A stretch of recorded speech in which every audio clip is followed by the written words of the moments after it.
Okay, so that was a beautiful performance inside Holland, right? Amsterdam, right? I saw those kids in there. Yeah, jump on the stage. Yeah, man, they couldn't take, they couldn't, man. They were jumping throughout. Yeah. They couldn't. I mean, the music was. Yeah, it was moving them. Wow. So, which band was that? Was it my band? That's the Sekendi band. Yeah. Oh, okay. Yeah. Okay. Wow. So Sekendi band, was it formed in Ghana, yeah, Holland? I formed it here. I formed it here. When I came back from America, I formed it. Oh, okay. You stayed in America? Yeah. Wow. I lived in America close to about 20 years. 20 years? Yeah. When? What time did you go to America? Was that also, because you said you were part of the music guy in Ghana? And yeah, that was in the 81. So I left for America in 1988.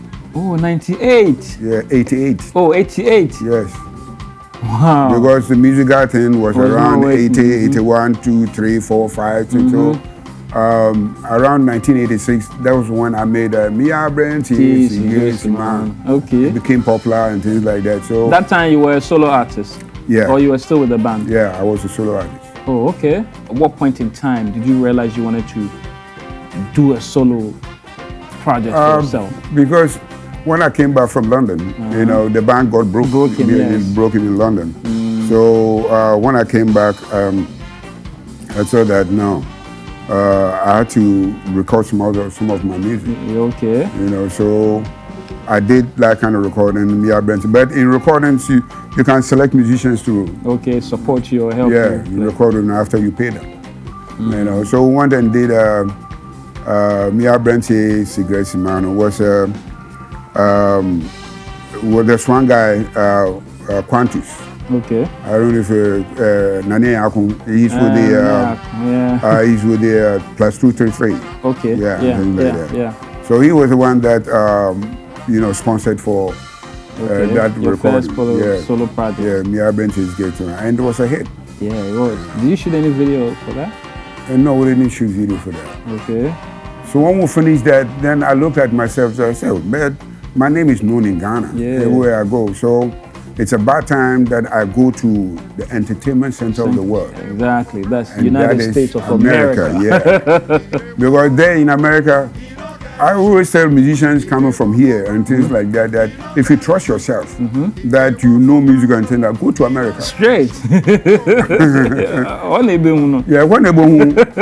I don't know a language. Yeah. Because there, they are trained musicians. Yes. They train them from infancy through schooling and everything, so they don't play. Yeah.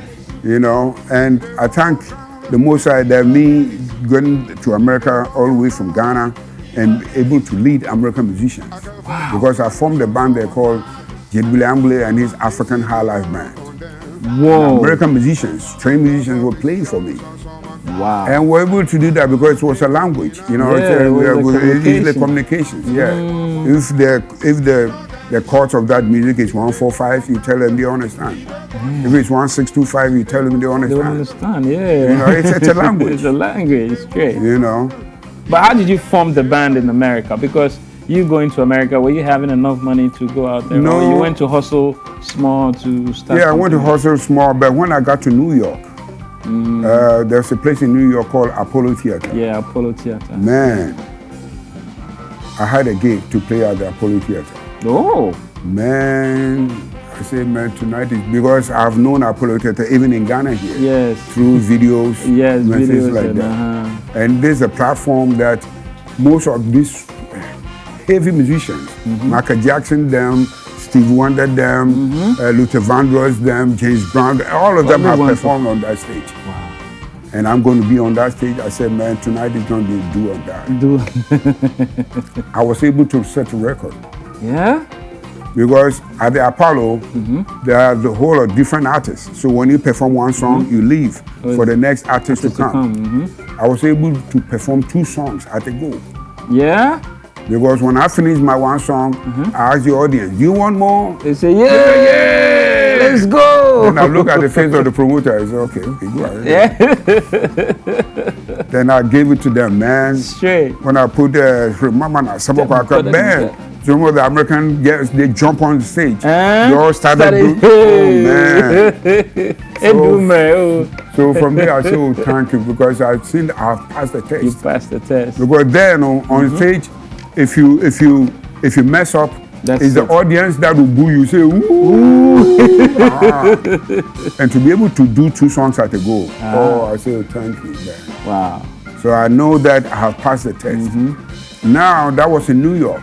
Yes. So New York for 6 years, trying to... You stayed in New York for 6 years? Yeah. I formed a band there, because there were African clubs in New York. Okay. Kilimanjaro, Harimbe. Were you feeding on music? No, when I got to New York, I can't feed on music. Because, I'm fresh there, where to live, what to eat. So I found out a job. Oh, okay. I became a security officer. Yeah, just like those security guys when you were entering in the front of the building. Okay. Yes, I was one with them. Oh yeah, man, doing security, going the night, close in the morning, and things like that. I did security for almost about 4 years in New York. Wow. And that place that was bombed, the World Trade Center. Yeah, World Trade Center. Yeah, I used to work at World Trade Center. Really? Yeah. I worked there, that tall building, that, you were the security down there. I was one of the security guys. Yeah, man. So I was there, then formed also a band, then started to play around there. Was it not affecting your job when you were... That was the reason why I was working in the night. Oh, okay.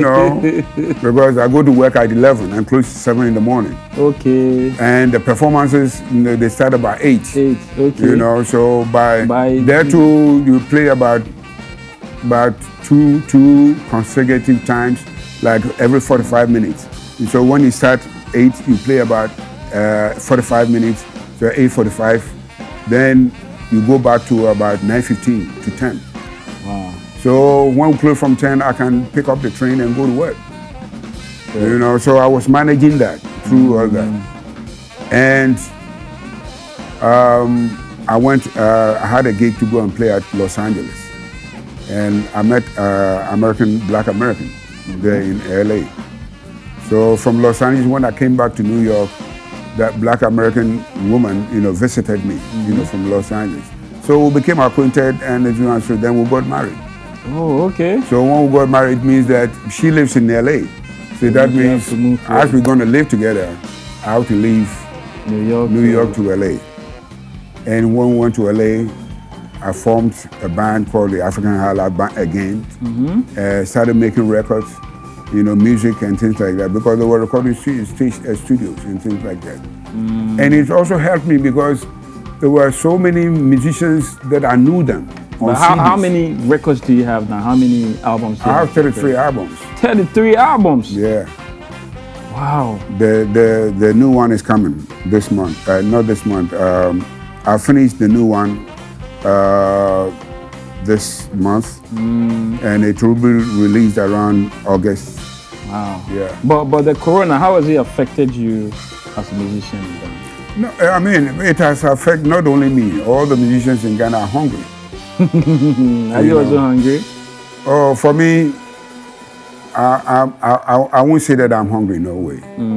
Because where I will sleep, what I will eat, what I will drive, boom, it's right there. You have any kids? I have one boy. Oh, okay.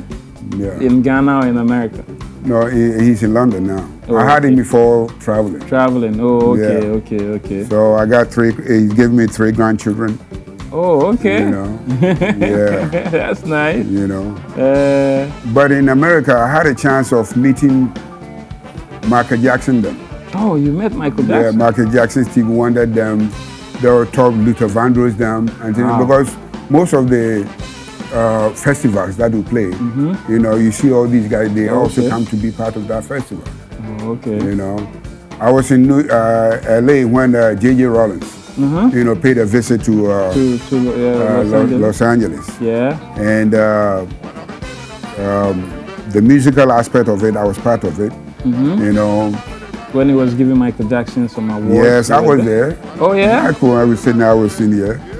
I was there, Michael Jackson, Steve Wonder them, Isaac Hayes them, and things like that. Yeah. I was right there.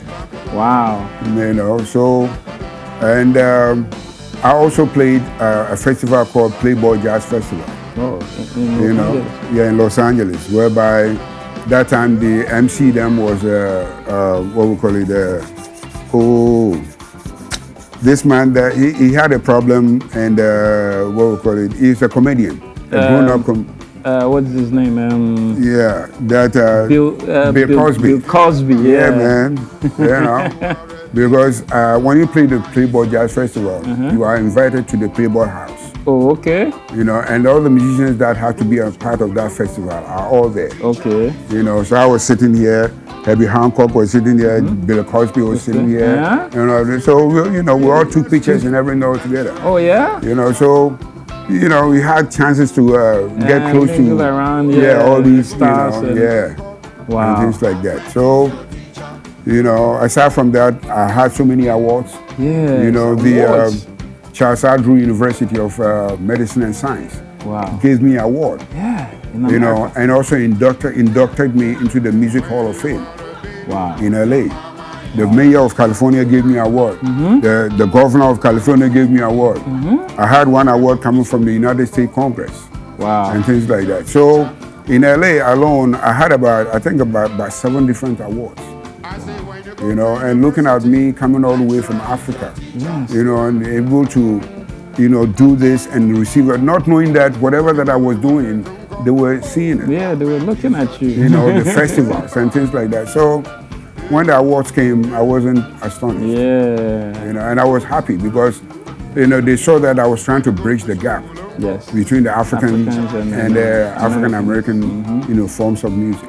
Wow. Yeah, and it was wonderful. Wow. So I always tell my musicians that if you trust yourself, you know that you are a musician, that you go to America. Yeah. You know, we are here, sometimes we hear a musician or something like that, has taught in Europe or things like that. When they go there, they play to the Ghanaians. Yeah, the Ghanaian public that they play for, that's it.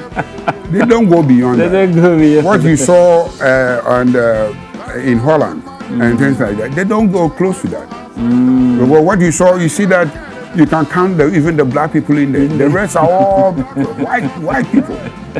Okay, so the conversation is getting more interesting, and I'm here with Mr. AMOLLEY. Let's go for a break. When we come back, it's Top 3 Music Video. We'll be right back.